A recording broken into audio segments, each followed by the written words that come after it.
A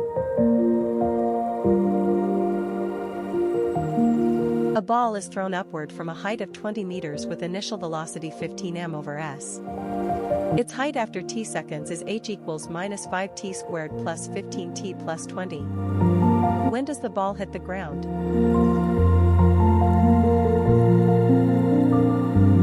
We start by setting the height equation to 0, since hitting the ground means the height is 0. This gives us a quadratic equation in terms of time, t. Now we have the equation 0 equals minus 5t squared plus 15t plus 20, which is a quadratic equation in standard form. We need to solve this equation for t. We'll use the quadratic formula to solve for t, where a equals minus 5, b equals 15, and c equals 20. Plugging these values into the formula gives us the roots of the equation.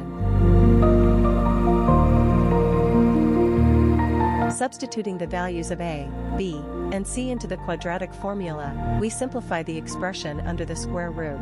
225 plus 400 equals 625. The square root of 625 is 25, so we have t equals minus 15 plus or minus 25 over minus 10. Finally, calculating the two possible values for t, we get t equals minus 1 and t equals 4. Since time cannot be negative in this context, the only valid solution is t equals 4 seconds.